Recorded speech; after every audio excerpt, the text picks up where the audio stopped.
Good morning, campers. Just leaving Rock Gap.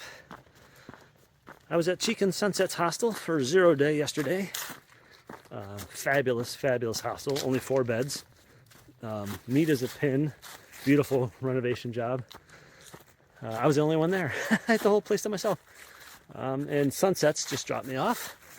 So today, I'm going at least to Carter Gap Shelter, which is like 12 point something miles, but I'm going to try to get to Beech Gap Campsite, which is 15.5 miles. Only reason I would push myself is because it's supposed to rain Sunday. Actually start raining Sunday night or Saturday night, and then pretty much rain all day Sunday. I'm going to my next hostel on Sunday. So if I can get there earlier, I can get out of the rain faster and get dried out and warmed up and everything. So rather than do 12 miles today, 13 miles tomorrow, and 12 miles on Sunday, I'm going to try to do like 15 to 16 today, 15 to 16 tomorrow. That'll only leave 7 miles left. So that's my plan. It's not too challenging, not a lot of steep. It's a lot of up and down and up and down and up and down, but not a lot of steep stuff. So it's perfect out, it's clear.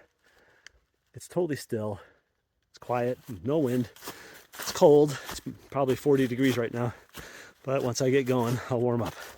So I gotta get cranking here. I want to try to make that 15.5 miles. You can't even hardly see the trail. So many leaves.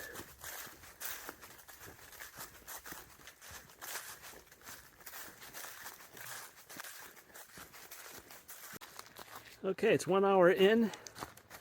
And I just checked my position. 2.6 miles covered. Most of it uphill or flat. So I'm pretty happy with that. If I could do that for 5 more hours, I'd be there by 2:30. But I gotta take breaks. In fact, there's a shelter coming up, a Long Branch Shelter, I think it's called. God, these cobwebs. I'm gonna take a break there. It's 1 mile up. I'll stop, take a quick break, snack, sign the register, move on. Still want to make camp 5 at the very latest. 4 would be great. I'd be thrilled if I got to camp by 4. Okay, it's 1:30. I keep passing these groups of guys who are doing some kind of character building outing thing, some group. I'll have to look them up online. But anyway, I'm going to be at the next shelter in about a mile and a half. So 45 minutes or so. I'll stop there, take a break, sign the register, and decide where I'm going to camp tonight. I'm going to push past there, of course, 3 to 5 miles, so I'll make my decision shortly. Not a terribly exciting day, I know. Sorry. There really wasn't that much to see. But I'm 7/10 of a mile from the campsite. I had to stop and get water because I passed a couple who had camped there last night, and they said, water's not good, you got to go a long way for it, like a half a mile. It's just a tiny trickle. They said, load up on water before you get there. And I said, okay. I asked, any bear activity? They said no. I said, well, I hope tonight it's the same story. They did say it was windy though last night. I don't know what happened there, just stopped recording. I was going to say the couple said no bear issues, but it was windy last night. I was like, okay, but it was windy on the night I had my bear encounter. So I don't know if the wind has to do with it.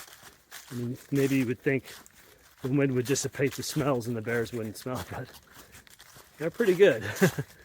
They haven't survived as long as they have by not being able to sniff things out. So they don't care about the wind. So anyway, I'm gonna set up camp there and be vigilant about cooking far away from camp. I'm doing all my smelly stuff away from where I'm tenting. You know, a good 70 steps away. And then and call it an early night. I'm probably going to do another 15 mile or so day tomorrow. Today was 15.5 to get to where I'm going right now. I should be there by about 4:30. It gives me a good almost two and a half hours to do everything I need to before it starts to get dark enough to use a headlamp. I just hope there's other people there. I'd rather have safety in numbers, you know, if something happens, but I guess we'll see.